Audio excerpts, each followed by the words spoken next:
For how many times I talked about Pixar, I always avoided one important thing on this list when it came to their movies, which in fact was of course ranking them, because this is something I tried to stay away from, as many other YouTubers had already done such videos at this point, where I only thought it would be best to differentiate that by ranking heroes and villains. But with the inevitable addition of new movies, there was only just a matter of time before I put my own 2 cents on each film, because I just really love this studio. I grew up watching Pixar alongside Disney and DreamWorks in my youth, and having them under Disney was just another bonus for little old me and my passion for this very company. And of course, considering my last 2 videos before this point talked about Pixar movies, I truly thought it was finally time to actually rank them instead of the characters. I also thought about delaying this until Leo would be released, but that would actually take longer considering Pixar really needs their movies to actually stay in theaters instead of Disney actually throwing them away to rot completely. Because of course, as of this time, Elemental has been finally released to Disney Plus after its infamous rocky start and an ever impressive recovery that truly showed that they're still worth watching. That despite the beginnings of this year with many folks including myself feeling that Pixar was suffering, which was a fact due to Disney itself, they still prove how much they should remain as a quality studio worth watching. Or finally, compared to my other videos, this will finally include every single thing they have produced by the studio in film, as they are all about the films itself and my own opinions about them, compared to my many videos that excluded many characters that were under certain definitions, where most of you can finally be satisfied by my own inclusion of everything this time. Because Pixar to me is truly a studio that has so few that can be considered absolute trash, with many that are fairly good, and ones that can be considered the greatest of its genre or medium. And without further ado with that introduction, let's begin. Now, this is a movie that needs no further explanation other than the fact it's one of the worst sequels ever created, because there's literally nothing more to say about it other than creating an actual in-depth video on what it tried to do, because if I really tried to air out my grievances about Cars 2, it would roughly increase this video's length twice over, and I'm not willing to do that. It's just a stupid movie with stupid characters that butchers the entire point of the franchise to begin with, and why most people actually hate it for being a franchise in the first place. If the movie actually just stuck to the original or was Cars 3 itself, then it could have actually had worked, but instead they decided to do something that removes any meaning to why it's even about cars, with its screwed up logic that doesn't make any sense, including making the funny side character the main character of the film, even if it's supposed to chart the journey of this very race car from the start, coupled with the lamest, most dumbest Pixar villain ever created in Sir Axelrod. I mean, looking at it now, there is a reason why I felt indifferent to this film when I was 10, because of the fact I was 10 and didn't know any better other than the fact that it was cars and cool action scenes on my screen, where each rewatch of this very movie just kept on getting more stupider and stupider and stupider and stupider and stupider and stupider and stupider. Brave is a movie that had potential, but that potential was sadly squandered during its own production, for an experience that is just more unmemorable after the first act of the very movie. It's Pixar's first and only film at this point to have princesses in them after Disney purchased the studio back in 2006, where Merida isn't generally regarded to be the most memorable either to date. That's not to say I hate her personally or think she's the worst, because there's certainly a lot to like about her that I find myself, but I was just all let down by the actions the movie takes for her story that ruins it overall. The entire bare plot of the film really hurt the movie because it shifted focus away from what was originally being told for truly something else and forgets what they actually had in the first place. Nothing really being earned for our main character's journey. And when you do something like that, you can't really invest yourself in this movie at all. Like, there's literally nothing here for me to actually be intrigued by, where it just becomes a dull blur in the final product. A product that actually had vision with the original director, but then replaced after creative disagreements with John Lasseter, who really sucked during his final years at Disney and Pixar. And because of that, I'm not really sure why this movie actually had positive critical reviews, because it hinges on separate ideas that don't make any sense when actually meshed together, where the final scene is just so infuriating to me, like they didn't actually even watch the movie they created in the first place. It's where you really have to ask yourself how blind they actually were at this time in Pixar to actually undermine Merida's own story and add to character arcs with a stupid ass magical buildup of utter nonsense, because clearly that's exactly what this movie will remain to be until the studio actually manages to produce an actual competent fairy tale princess story in the future, where most of their best stories do actually tend to take place in the modern times or the future itself. Not saying they can't when they actually have done some stories, but just really lack when they attempt to do so, just like our next movie on this list.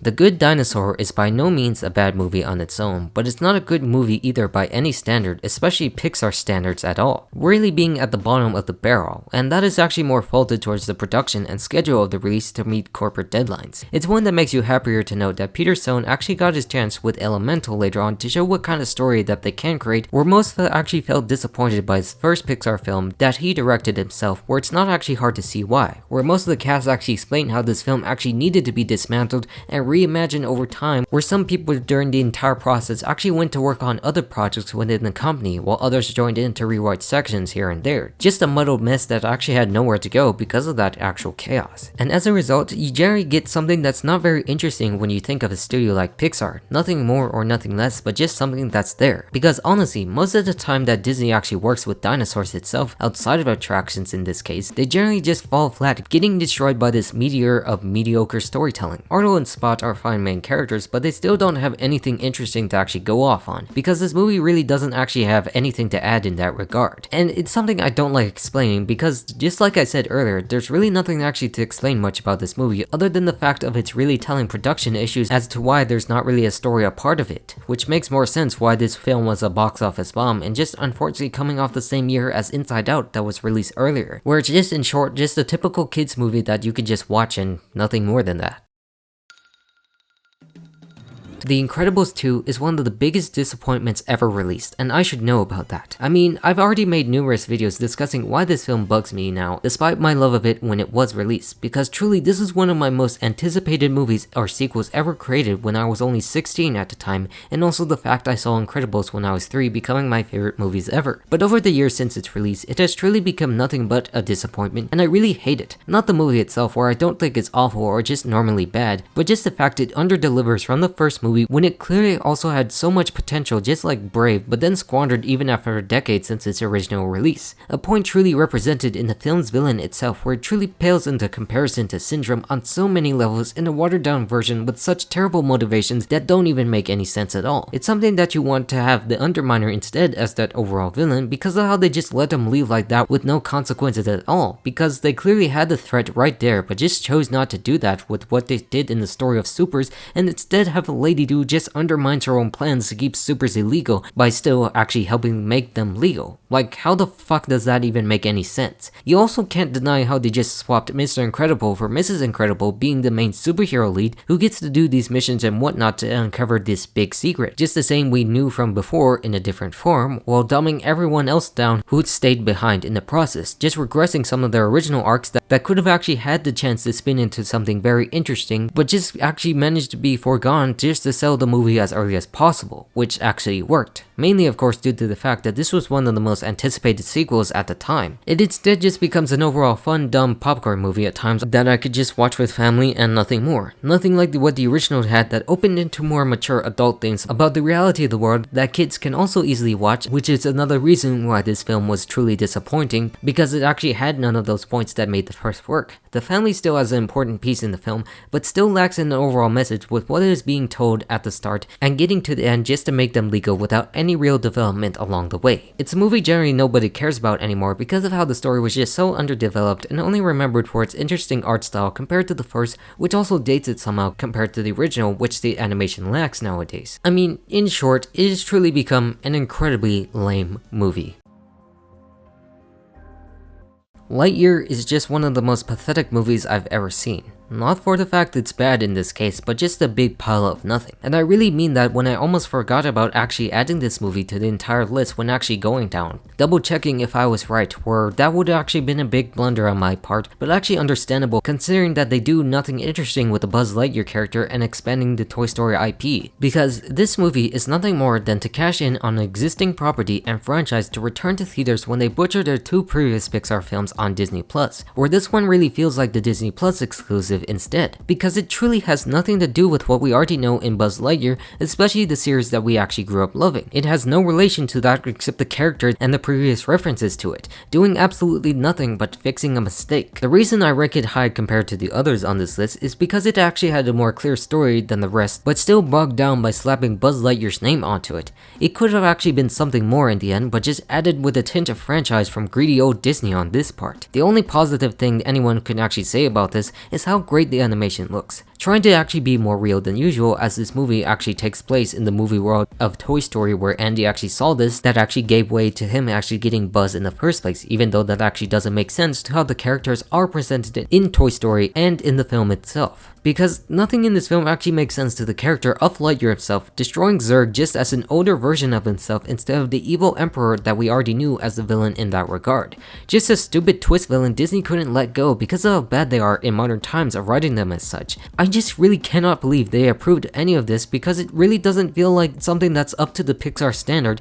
and just a movie that exists and nothing more than that. Repeating the same steps in the entire story without the same care until the very end of the movie, because the movie just had to end. I would have actually thought this movie would have been interesting had it not attached itself to the Toy Story IP in some way, but they just had to do it because they needed to market it somehow and actually make money off of it, as is the case with most of the Pixar sequels outside of Toy Story. And I think that's why Elio actually has a greater advantage for a story, because it's something that takes place in space too, and the fact that it's going to be its own creative thing instead, which is something this movie actually should have had in the first place. Because when you do something other than that and actually include it in a franchise, then you instead create a recipe for failure, as demonstrated by the box office and general interest that this film created. I think it's become abundantly clear, except for Cars 2 in this case, that most Pixar movies on the lower end or middle in my opinion aren't generally bad movies at all, which is actually a high mark for such a studio, and of course Onward in this situation. Because unfortunately, I really couldn't connect with Onward that much or actually enjoy it as I would do with most Pixar stories. I mean, I do like the world itself in some ways, like people describe like a D&D campaign, but generally not much after that, where they don't actually use it to its fullest potential, except for the sibling story of course, because it just really feels like they aren't doing too much with the world to make it actually matter or memorable for that fact, especially with the way they make the story work for the main characters, for Ian and Barley. I mean, there's a lot I could say that I could connect with in Ian's character, but I generally just couldn't find myself enjoying this movie as a whole with what it was leading up to, considering my own background. It of course just feels like what we already know with movies, with a to each their own situation depending how one actually feels towards a specific character or the set where they can actually find the movie being more enjoyable, where the world isn't developed as I would like it to be, just how I would really want more from that, but it's actually not given to the circumstances that were being built either in the emotional story or the individuals that surround it. Like I said, I don't hate it and I like it the most during its peak moments, but it's just not the film for me I guess in that regard, and I do appreciate those who actually enjoy it for what it was. Bug's Life actually remains to be an alright movie in my opinion. Nothing truly great for the early days of Pixar just after Toy Story and before Toy Story 2, but just alright in what it actually truly is. I mean, the biggest problem of course does have to do with the fact of the liar reveal trope that the movie hinges on for the most of it, and how some of the humor for me just really doesn't click well, but overall I just generally do have some fun with it from time to time. The abundance of different characters is what truly elevates this movie, with so many insects beyond what we just know with ants, which of course includes Kevin Spacey's phenomenal performance as Hopper, one of Pixar's best villains ever created that was only from the second film ever released. Like, there's so much power and fear in his character that works really well, even more the entire movie probably even deserves, and why the movie should actually be kept in higher praises despite its glaring issues as an earlier film for the young studio at the time. It's a charming film for those interested to get into Pixar in the first place, and a taste of what they can do with multiple characters that you wouldn't expect, delivering new hidden worlds for us to actually really view. A view of perspective no less, where there's always a bigger fish, or bigger bird, or insect depending on how you actually view it. And yeah, like I said, it's just a great appetizer for you to actually enjoy the many questions and answers Pixar has about life in some way. Cars 3 is clearly the better sequel to the original Cars in so many ways. It's the film that really returns the story to where it was supposed to be in the first place without getting sidetracked to something that generally does not make any sense at all. Because this is a movie that really gets what is really important in Lightning McQueen's journey as a racer and what he actually learned from Dog in the first, to continue that legacy forward to the new generation, coming to terms with your time and letting someone actually take that place as a step forward to the better. Of course, like Cars, it still isn't the greatest by any means, but I just hardly have any problems with this film as a sequel to what Cars actually was, and just tarnished by what was Cars 2. If that movie actually didn't exist, then this would be a far better sequel in that case as well. And having Cruz Ramirez as that new character to train without actually knowing it at all at first, and just generally just making it more about their connection to the race, which really works well, reducing others like Mater to the amount they needed to be in the film, as the charm of the movie was about surrounding Lightning to seek more than what he knows in life, especially at the tail end of his career where he must face the reality that he can't always do this forever. So despite still being on the low end of this list, I still generally mark this as a good film that proved that that the studio could make good films and good stories and sequels when they focus on the heart of where it actually lied in a much more justifiable manner. Monsters University has truly become an underrated classic for Pixar, and it's not hard to see why. It's generally just a good story with a very real and relatable message about our own dreams and the harsh reality of, well, reality. And it's really well done by the actual fact it is a prequel to Monsters Inc. and taking place at a university where your career goals really develop in life. Ones that constantly change, just as I've done many times where unfortunately I myself actually dropped out of college. But just for what path I wanted to achieve at first, where I thought I actually needed a degree but actually found something better for my own passion. Because in my own way and what many others experience, Mike is truly a relatable character for what he actually goes through. Thinking he can be a scarer throughout, but realizing he could actually use his talents for something even better than what we know at the time the original film actually rolls around, that sometimes we can't always achieve what we set out to do because of our own skills, but our own skills are actually enough to actually prove something else and something greater. And yeah, the main disappointment I have about this film is in fact Randall's turn to the dark side that we know of. I just wanted to see more of those effects instead and actually develop his character instead of just being put there at the end, shaping this grudge of what we know in life to be the more villainous villain in the first film. But beyond that, this film is just generally a good time for me with a great message that actually can apply to anyone in their own life no matter the circumstance inside or outside of college or careers in general. Sure, there's bits and pieces I generally do not care for within the activities, but it actually still doesn't bother me too much with actually what is going on. Every character in this film shows determination to prove something in their own lives, and it's generally hard not to like them for being developed that way. Except of course for the retcons they do for some of the characters, which in turn actually isn't as important either to the story with what's being presented. Because overall, I generally just love the design and vibe the university gives off as it would in real life, reminding me of my time I spent during the summer of my high school days taking class at a university my dad worked at, where I generally felt that feeling I had in the film when I toured the campus of awe and intrigue that they actually can offer away from opinions about universities in general, of course. Because in the end, we also found that we don't need them at all to start in different places to get where we want to go in life. Monsters University is a decent film with a brutally honest message that should actually be appreciated. As I have said before, Cars is a truly underrated classic in the golden age of Pixar, where despite not matching the heights as that of the other films released during the same time, it still generally is a good fun time. And because of that, I'm just going to keep this short because I already covered it, but reminding once again that the heart of this movie is truly within Lightning's own appreciation of Radiator Springs and the small towns that ran across routes like Route 66, a true love letter to the automobile itself and those who built it. It truly represents a great time for us as kids to actually love and for adults to appreciate what connects us with the world to being more closer to each other. It's a fact that still remains today where I generally do not have a bad time watching this film at all, still liking what I liked as a child and what the rush of cars and racing truly meant. One truly done out of the passion of those who like this lifestyle, where it really becomes great for what it is. And many people today also truly see that point. Because of course, like the song says, life is a highway and you do want to ride it all night long to get you appreciate life's greatest adventures. You know, to be honest with you, I didn't actually expect to rank Toy Story 4 this high considering my own personal feelings to the story itself, because this is a sequel that is truly destructive to its predecessor story in so many ways than what the previous sequels on this list do combined. Not that most of them actually had any that ruined the point of the characters compared to this one, because even despite all the problems it presents, it still actually is a very good story overall that you can love regardless of that, and counting out the overall story alongside with it, where if we do ignore the underlying issue, then generally you can have a great time with this film, where I would actually rank it significantly higher on this list as well. But I just really can't help but feel let down by Woody and Bonnie as characters in this film, foregoing their own paths in previous films that really acted as the perfect ending to the trilogy and franchise as a whole. Where films like this is where you get to the point where you can get all cynical and see a blatant cash grab that somehow actually hides itself cleverly by a well-crafted story. Because this is a story that is more of a deconstruction of what we know that pertains to the franchise by giving up being a child's plaything for something greater in what their purpose truly is to make them happy and to truly be there for them as they grow, which is actually generally great, but still forgot the most important aspect of the last film with the promise Andy had with Bonnie and Bonnie's overall interaction in Toy Story 3. That included characters like Woody that she interacted with, seemingly forgetting and discarding him, which actually breaks everything that Andy stood for, where he truly stuck by him at the end, where it still actually could be found within Bonnie who had that same level of care, but now just placed into Forky's hands for some reason because they needed to deconstruct the the ideals of Toy Story in order to make this story work. Because with the perfect ending of the third film, you really cannot find many ways to actually continue that with another other than the shorts themselves that they have done with nice side stories. Or as a result,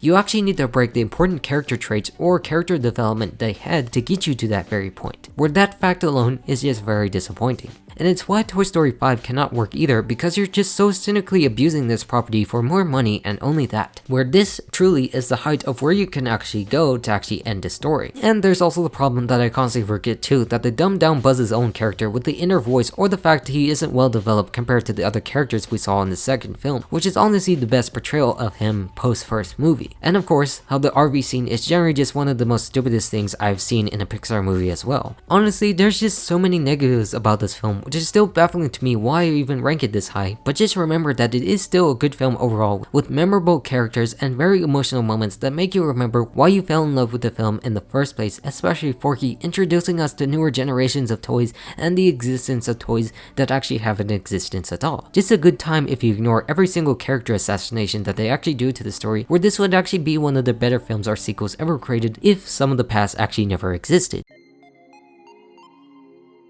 Finding Dory is the best Pixar sequel outside of the Toy Story franchise to date, and it really shows, putting the perspective onto Dory now in this situation to find her parents. It clearly still doesn't stand amongst the greatest of Pixar films, but it still captures the heart of why we fell in love with the world in the first place and the heartbreaking emotion of finding Nemo, especially through Thomas Newman's music. And side note about this is actually amazing that most Pixar scores are made up of either Randy Newman or Thomas Newman, alongside Michael Giacchino. Not that we know that they are related or I seek to find out, but just funny how they mostly have the same guys with the same last name scoring the Pixar films, which are among the greatest in animation, mind you. But back to Dory, there's just a lot of charm with actually having her as the main character and letting her personality develop to why she actually ends up the way she does, to where she actually ends up trying to find her way out and discovering where her past was. I mean, because of this, we kind of actually had to put Marlin and Nemo on the back burner, and that's okay with what the story is being presented, with what we already did, satisfying their own journeys in the first place and just helping a friend who virtually is family at this point as well.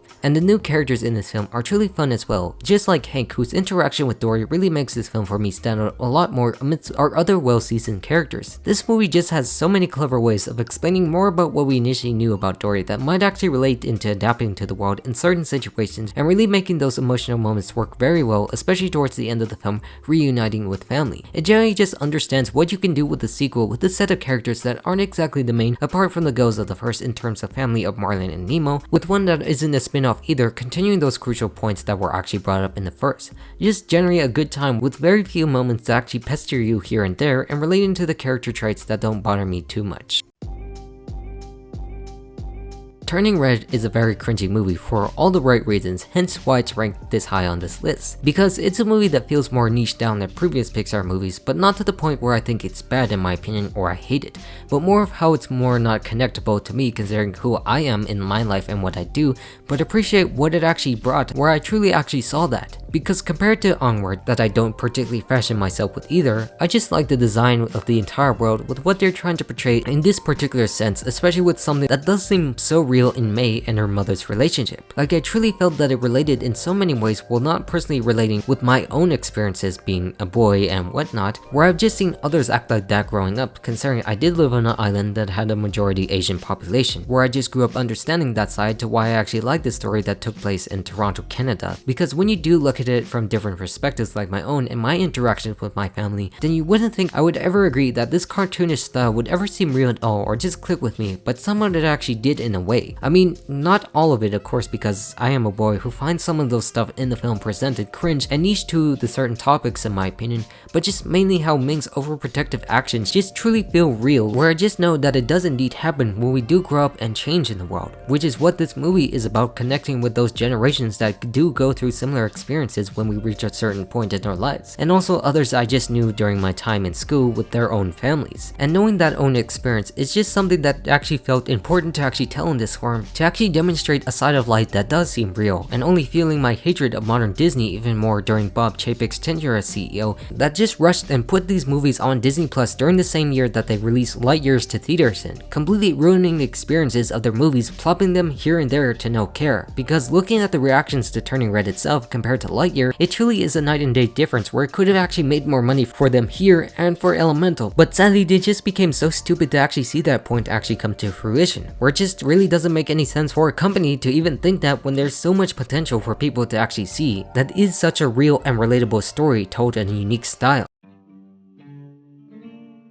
Luca is actually a very charming story in my opinion, despite having that niche flair to it, where it also sadly was released on Disney Plus due to the pandemic. But it is a film that actually tries to return to something fresh to Pixar that we hadn't seen before, as their last hits themselves were in fact the sequels, where Onward just crashed because COVID hit at the wrong time. And of course, the best part of all of this was the fact it was just a return to good old-fashioned villainy in the form of a bully like Urko. Like, this is a movie that really wanted to be that nice good refresher to what we actually had before that made us love these stories in the first place, especially ones produced by Disney and Pixar itself, at a time before they started to drop villains or make absolutely horrible ones in that regard. Just one that reflects on the simplicity of the movie compared to most Pixar movies, which really isn't a bad thing on this list because it takes that to heart by taking place in this small Italian village, a reflection of the simpler times going for the simple goals and just not generally being high stakes while also being surprisingly enjoyable. And when you take a story through that lens without getting much involved, it actually does flow a lot better than you expect, and why I think it should be ranked high on this list, because I don't really have to think too much about it compared to previous experience before or after this movie. Like Luca and Alberto are truly fun and truly charming in their own unique right. The animation of this movie just really expresses that so well, where this short-lived era of Disney Plus Pixar films should actually be more appreciated and regarded now more that I think about it, where they just should have actually delayed this film in the first place to actually release it to the public, since Disney also managed to release Marvel films during the same time, where at the end of the year Spider-Man actually became a billion-dollar film as well in 2021. Like, it really doesn't make sense for them to just keep it this way when people can actually see it, because of the overall feeling of this movie, that it has that same feeling where you can just comfortably watch it at home for a nice fun-filled experience, but also one you could still enjoy with family in the theater. But regardless of those opinions, the movie just does stand out as a simple fun time that you can watch at home like good old comfort food, and that's why it makes it a nice standout story without having too much to think about, while also retaining the important heart in the end that all Pixar films have. Toy Story is truly an era-defining film, the one that actually began it all and one that actually deserves high praise. But for me, and what we already know in Pixar, it of course isn't quite the high spot that most people would think. Because yes, it's the one that actually truly began the era of 3D animation and has a lot of fun being the way it revolutionized everything, but it just actually doesn't match what the sequels or future Pixar films would actually provide that actually produces something more emotionally nowadays. But that also doesn't mean it's just an alright movie, because truly it is a fantastic movie in its own right for what it is and what I actually believe in being a comedic masterpiece. It's just a beautiful gateway into the world of what Pixar could create, and I truly appreciate that despite its shortcomings as the first film. This of course includes stuff like Woody's jealous attitude that alienates him from everybody, or just Buzz's unwavering belief that he is a space ranger, which are things I also like, but also see its faults compared to where the story would actually end up. But overall, with regarding that, their personalities being that way just makes the comedic experience much more better, like the infamous Woody actually laughing scene. It's just amazing seeing how far they actually come from this moment and what they actually could produce with fully CG animation, which I guess we also have to thank Disney for helping with producing such a project with the talent they also found in Lasseter, who also worked at Disney before, and then of course again after when they did buy Pixar, which of course sadly also was under the pull of Katzenberg, mind you, who made other choices that would have ruined the film, and the eventual broken relationship between Steve Jobs and Michael Eisner that would have ruined them, but in the end still helped Pixar in the long run to produce such films. I just don't get into it often because of that initial relationship where it actually does seem like everyone didn't actually like each other regardless of their own actions, but still remains to be a timeless classic nonetheless, disregarding the animation because it was the first in any way. Inside Out is a true emotional classic in all the ways I just said. It's one where I thought the concept was really clever, diving into the individual emotions we have, where portraying them in this way is truly great for the entire film. Because in reality, our emotions do control our actions, where sometimes others actually want to get the best out of them to keep what we have, especially with what we experience, something new or foreign that we'd never actually experienced from before. Where we see this when one aspect takes over if it fits to be seen. And Joy actually trying to be that leader for young Riley really fits in what we go through in that time, trying to be cheerful and happy despite what is actually going on through our mixed emotions. Being mixed compared to that of our parents, whose emotions are predominantly more fixated on one rather than Riley's, which actually makes sense when we grow up and actually form ourselves in one way. Where it seems like Joy is supposed to be the one in control of everything, but learns to go on this arc with sadness herself and actually understand the value of other emotions that we actually try to suppress. Everything they actually go through does portray it in such a valuable and realistic manner to our own lives, and when we do experience something new, where it is okay to actually vent out your frustrations or emotions against something or a situation that we find fit, that we need to actually value those emotions because it is what makes us human overall. It may seem like an operation gone wrong behind the scenes, but it's really more about what we feel inside out to develop who we actually are today. And when you really allow the emotions to express themselves individually, it makes for a fun experience where the acting really is top notch to the film and really returned Pixar to the quality storytelling after the middle era that Cars 2 actually brought for the studio. And yeah, the animation actually truly takes it a step further than what we normally expect out of Pixar, so that is actually another plus to why the film is really great on its own, where it kinda gives me more hope for the sequel despite my opinions about them and the downward track record that Pixar actually has experienced nowadays. Soul is an incredible film. Not an incredible film, but just an incredible film nonetheless. Because it truly is an important experience that many people should actually check out about opening up about life. It's about understanding more than what we are in our own soul, that we can actually have a life living to the fullest without what we would think would actually bring us fulfillment in the first place. Because the craftsmanship that went into this film with different animation between the soul world and the real world makes the experience stand out a lot more than you can expect, where it truly does straighten the themes of this very movie. I mean, these character designs are truly impressive in their own right, being real, but also exaggerated to the point as to the meaning of what these characters represent in their own lives and the understanding that characters like 22 look at. It's a movie that should be regarded in the top tier of Pixar because of how it actually understands those ideals, but just not enough to be my top favorites as the other movies are that have more ideas to my liking compared to this, but still an overall great experience that anyone can enjoy about life, opening up more to adults about what we can truly enjoy and what we know at certain stages in our own life before we join in at the end with the great beyond to heaven or wherever it might take us. It's just where you really get the chance to actually enjoy life to what it actually has to offer rather than what it could be brought to enrich ourselves in. Just being here for the sake of being here is the greatest gift of all in my opinion, and one that actually should endure for the rest of time.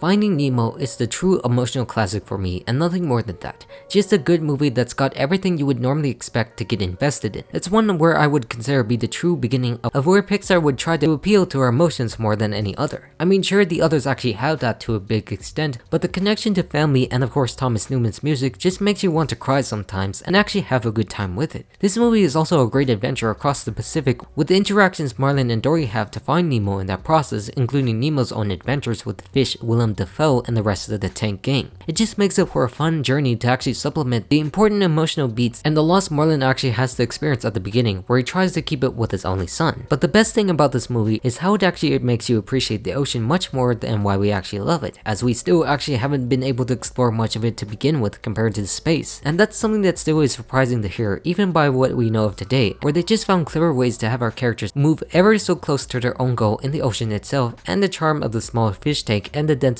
office in Sydney, Australia. And because of those reasons, I truly think this movie deserves to be a part of the top 10 of Pixar movies from classic golden age that still isn't my favorite personally, but still one I actually hold dear to this day.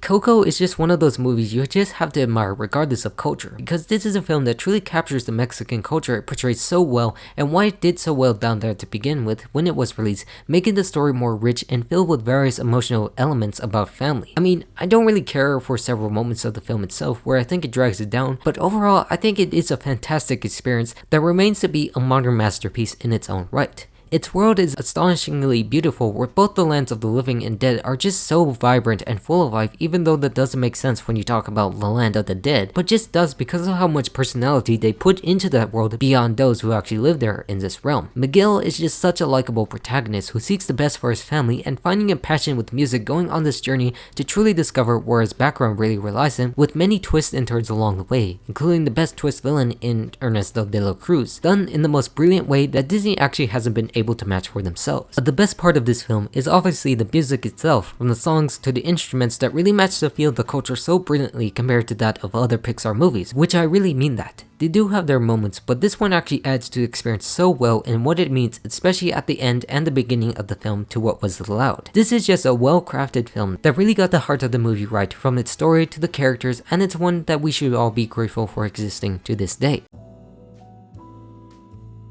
Toy Story 2 is such a fantastic sequel and a true testament to what can happen if Disney allows those who get stories can actually flourish, where their own plans for this movie would have probably actually diluted the franchise way earlier than we would expect with what we already know of out of Pixar that made them stand out. And it's just hard to believe that this film was almost completely lost but saved amidst a troubled production, where it actually even turned out better than its predecessor in so many ways. It's one that can truly be the perfect sequel in a lot of good ways, but still not as good as the others I actually connected to that were later released. It's just a stunning work of art, expanding upon what we already know and developing the characters much better while also introducing new ones that were actually well done as well. Just how Toy Story laid the groundwork for Pixar movies, where this one actually laid the same groundwork for sequels to tell such amazing stories we all fell in love with. It really opens up more questions about Woody's character and the purpose of toys that really are the heart of why this franchise is so beloved by so many around the world, where you really don't know if he belongs on display or to stick with Andy with the rips and tears he would experience along the way, especially when he does grow up. And this is also brilliantly represented in both Buzz and Jesse's character for him to understand those sides, like the one he actually helped realize his own purpose, where he started to live for it, and the other just having prior experiences of those who abandoned her when they moved on in life, but learning to actually live again with what the purpose of a toy truly is, creating happiness for the young as they grow in the world. And because of that expansion, we get such a fun comedic experience for our side characters to have much more time to explore and venture forth in the wacky world of toys that we all live unaware in. And we also cannot forget characters like Stinky Pete really setting the standard for modern villains, especially twist and sympathetic ones in one way, really understanding a certain side of a toy's life and the place they're actually coming from that makes total sense. There are just so many elements and themes that makes this such a great story on its own, regardless of being a sequel or just a fun kids movie that can be much more than that as a movie, and why it should actually be appreciated today, bringing Pixar into the first golden age that we do praise in the modern age. Because truly without it, its impact we see today wouldn't be as strong due to the richness of this very story that will endure for lifetimes to come.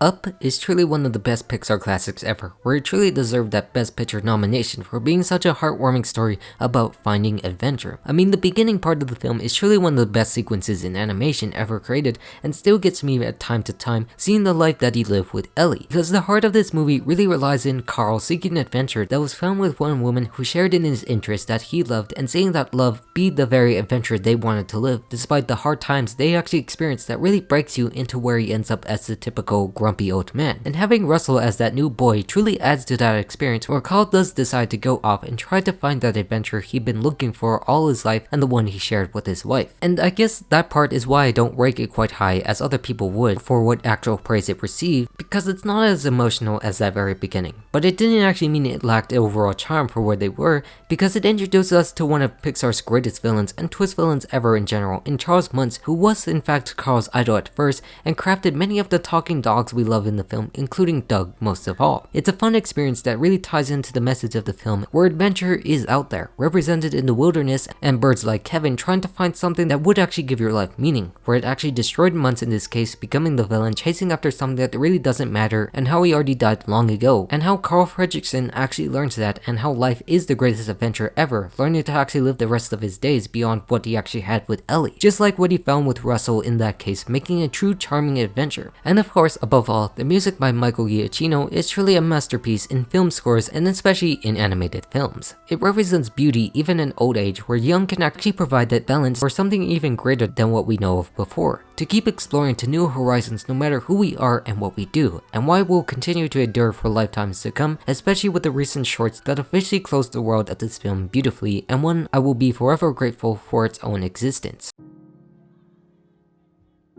Toy Story 3 remains to be my favorite sequel in the Toy Story franchise that really actually acted as the perfect conclusion to the original trilogy's story, because this is the part where those fears of the past films come to fruition with Andy growing up much like the audience in this case, where most of us actually saw the originals as children, where this one actually came out a decade later after the last film, which really makes for a good use of that time to present this kind of story, presenting us such dark times where the reality is that playtime is virtually gone for a grown-up Andy who is heading off to college and start the next chapter of his life. It's just astounding how they managed to continue such an important emotional story beat of the last film and round it off in this film to close off their own golden age, while yet again introducing new concepts to the world of toys and new characters to actually have fun with, especially Michael Keaton's Ken. It truly represents a step further with how the studio and how the world have been able to progress with 3D animation and expanding that onto their human characters and environments that they could actually create, especially in the daycare that seemed like a huge and vast improvement compared to the simplicity of Andy's room that we were previously accustomed to, contrasting two sides with the caterpillar room and the matured butterfly one to show more than meets the eye of who runs the shop in Lotso himself, becoming an excellent villain who took charge after thinking his kid didn't want him no more, and then using that anger to become a lovable tyrant who carries all of the love of the kids for himself and those he finds fits in his own worldview. It just expands much more upon our main characters and side characters to why we actually love them, and giving them much more personality and abilities to truly shine as a result, coupled with the new ones introduced with Bonnie and her love of Woody that he learns to actually appreciate and accept in the never-ending mission to make kids happy regardless, and represented at the end where Woody actually finally accepts Andy's age, both finally able to part ways with an emotional goodbye, remembering what they both provided in their lives and why we actually really love Toy Story to begin with, the heart of it all that really set the stage for others to flourish in the end. Toy Story 3 just remains to be such a fantastic conclusive sequel, and one that will be remembered fondly for generations to come because of what it brought to the next stage in our lives that we actually learned to appreciate and value, because without it, then it'd surely rot in the landfill to waste forever.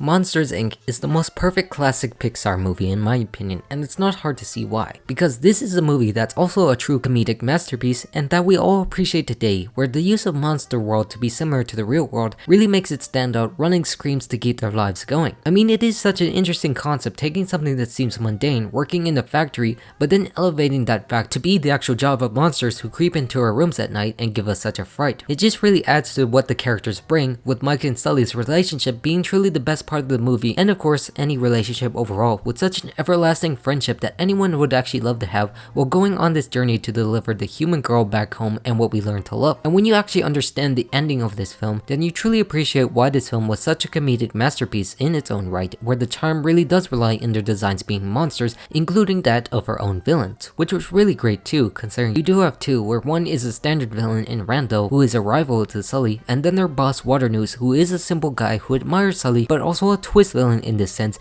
bent on trying to save his company at all costs, resorting to vile things just to keep the world running for the sake of running. It's just a truly great experience that focuses on the beauty of friendship and the value of others in new ways to solve our problems without resorting to such evil lows that our main characters discover is truly wrong. It's just a great mirror to our world in various situations that actually exist in companies and include in our own personal lives that we actually hold dear, with such a beautiful and emotional experience that shouldn't actually go unnoticed. It just makes me grateful that this film actually came out 2 months after I was born, being blessed in a year of 3D classics that I hold dear to this day. A blend of fantastic characters, story, music, and animation that surely earned its title as a true Pixar classic.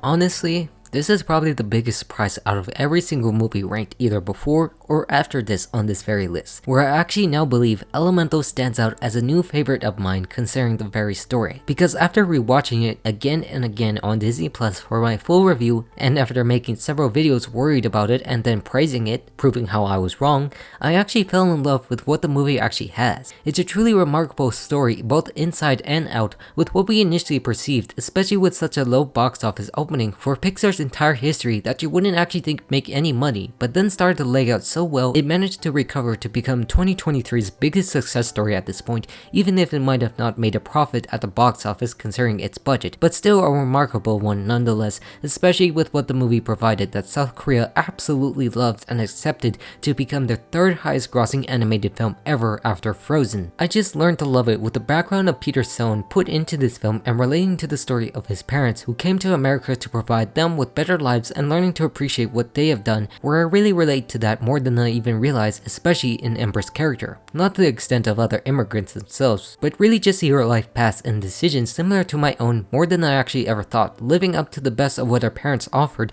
even if that sacrifice means giving up our dreams for the one our parents sacrificed to get us to this point. And I also like that choice in Wade's own character, providing more of that perspective, knowing that there is much more to that, where he didn't get the chance with his own father, but learning so much to love others around him, especially seeing that in Ember with what she could do in her flame regardless of who they are and the prejudice they experience, then see more than what society actually deems or sees them as within the time. And that relationship is truly beautiful with the environments that they are in, with the city that I actually designed is truly one of the most breathtaking I've ever seen. And it's all once again elevated by Thomas Newman's score and Lau's own song that represents the beauty of our own backgrounds, especially those of us in Asian backgrounds too, with what they actually did to come over here learning to love regardless of what we want and the loss that we could experience in some of our parents, rejecting what we tried to do or tried to seek to live better lives for themselves. But above all, I really think the animation is truly spectacular with what they were able to do with the elements of fire and water to truly bring those certain flavors out and spices that we can connect in our own unique way. I mean, sure, with what I've said before, not being great as the others on this list and not actually having the best final act that seems a bit rushed in some aspects, the film just does seem like a good standard experience, but one that I truly believe in the passion of this story and charm of the world it built, especially those regarding our own families building this world for us to actually grow, where we do realize that we were the true hearts of what they did in the first place and learning to accept on both sides to move on, to flourish to what we want. It's where we cannot let the mistakes of the past define us, but for it to appreciate the triumphs that they were laid down by previous generations to really shape ourselves forward, where Elemental will truly become a timeless classic that each of us can learn to love with life's greatest passions.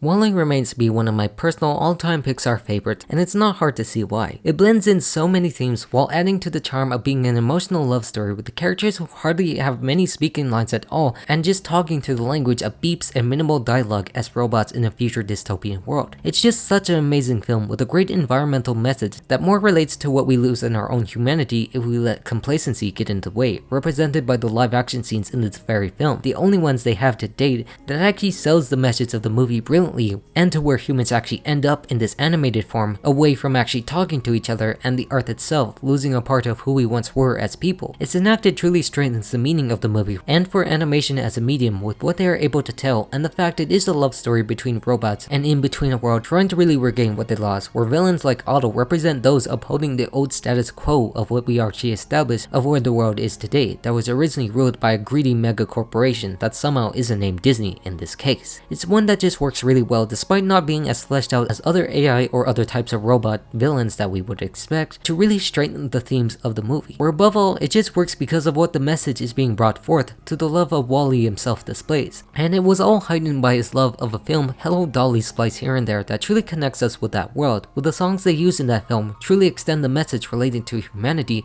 and the compassion and love Wally displays that he learned himself. And side note for this, it's also one that you can watch on Disney Plus too, considering that Disney owned 20th Century Studios, where you can really watch both Wally and Hello Dolly on the same streaming platform, really adding to the experience that actually inspired this gorgeously stunning film. And once again, Thomas Newman actually created such a beautiful score that demonstrates the beautiful dance our main characters do and the beauty and size of space itself that we seek to explore, but just done for the wrong reasons in this film that caused us to lose our way, but managed to find that spark once again to live rather than survive because of a single lonely bot who found love in the end. So in short, Wall-E is a true masterpiece that you should check out for the beauty of its story and the message that resonates so much today as it did back then.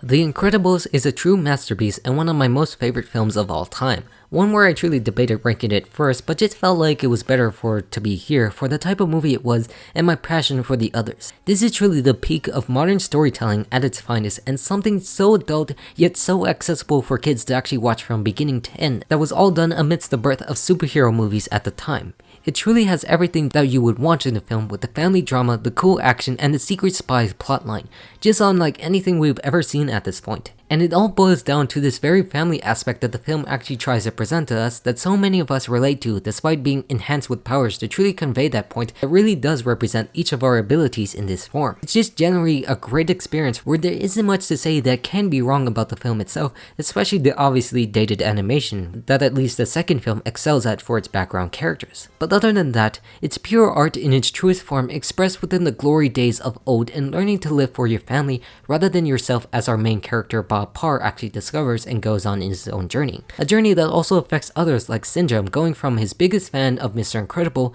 to his biggest threat, the most dangerous and greatest Pixar villain to date. One with the highest kill count demonstrated in the most haunting and breathtaking sequence in a Pixar film, with an intellect that surpasses even the most powerful superheroes of the entire world, and he doesn't even have powers at all. Just no matter what you actually think about it, this film truly excels in every single aspect, proving in so many ways that you can tell a story that doesn't actually just have to be for kids, unlike the belief of some doofus who just somehow managed to find himself in the highest position for Disney at a time. Just recognizing that this time marked something where Disney actually used to stand for something greater in creating art rather than products marketed at the younger generation that they can exploit decades later. Because there has been nothing more profound than what this movie tried to tell to its younger generations in the world of mediocrity that we actually live, including the stupidity of insurance company practices or just companies as a whole, and then showcasing the value that family actually has to offer in so many unique ways. And of course, I also cannot forget Michael Giacchino's brilliant score here, where it is super fantastic and truly represents the age of superheroes and comics where they were actually coming into form in the 50s and 60s eras. The Incredibles just remains to be a true celebration of what we value in life, just enhanced in the world filled with supers that we were all accustomed to, where we should really thank this film for giving us the greatest superhero story ever told and one of the greatest animated films of our generation. Ratatouille is by far the greatest Pixar film ever released and a true masterpiece in every single way, because this is a film I find no faults with on every single watch and instead become a true staple of modern cinema and the love for food and cooking in general. Like, I'm sure there's many who don't particularly like this movie, and that's fine, but generally anyone I know personally who has watched the movie has truly found it really hard to actually hate in any scene that actually rolls along, just filled with such passion and charm and with a well-rounded cast of funny, relatable characters in the realm of food. It's just a genius work of art that uses rats in a way to demonstrate that anyone can cook, or more broadly in this case, anyone can create art if they're passionate enough to follow their dreams, just like what Remy demonstrates in his love of cooking inspired by Gusteau, really impressing everyone by his own skills even when they don't know it has been cooked by rodents that we look down upon in disgust. But just using that disgust and concept of rats itself is what makes the story unique and so mature in its nature that many of us can't relate being looked down upon trying to enter a trade or whatever to fit their own goals in life and dreams, where if you are determined to make it and have the heart for it, then you actually will succeed. It's just a truly great film that blends all the right amount of ingredients to spice it up in both senses of the word. One that makes the ideas stand out a lot more amidst every single Pixar film that has been released. And of course, to that credit, we do have to thank Brad Bird for providing us with such rich films that have more meaning to what we actually knew as kids, enjoying them back then as we do now with The Incredibles and Ratatouille. Once again, thanking Michael Giacchino for providing us with the absolute greatest Pixar score ever, really showcasing the beauty of Paris and the intimate feeling that cooks have with the very food that they create. Just an all-around artistic masterpiece that showcases others' value, especially in critics like Ego, who remembered the importance of simplicity in some dishes and the role that they really offer. Not really a villain in this case, but just a man hardened by his profession that relates to those who review this movie as well. It's where we should also give hats to the relationship that Linguini and Remy have in the most unlikely of situations that somehow just works out really well, and the interactions both have against Skinner, being my personal favorite Pixar villain ever created, who just oozes personality with his short temper and paranoia against rats to create frozen microwave burritos. And it's one where I really have to give Ian Holm a great job in capturing such a short hothead who only cares about himself. There are just so many ways this film truly elevates it to another level that others really can't capture, and why I think it's a mark that will remain to be unbeaten for a long time as the pinnacle of what Pixar has to offer. So in short, Pixar remains to be a studio where when they are at their best, they do create the greatest animated films ever, where when they are at their worst, they still truly create okay films in their own right. It's just a studio I have a lot of fun with and hardly have any negative things to actually say about them that shaped my own childhood when Disney actually slumped at the same time. Just one that knows what it wants to produce that emotionally relates to us in daily life and the most unlikely scenarios possible. And one that I just hope continues in the future because they still prove that they can create, but just affected by a stupid company that really knows not about what artistic value it actually was founded under. And if they keep doing this, then they would truly last for generations to come, where I cannot wait with what the next film actually holds. And with that said, I'm all done, so goodbye.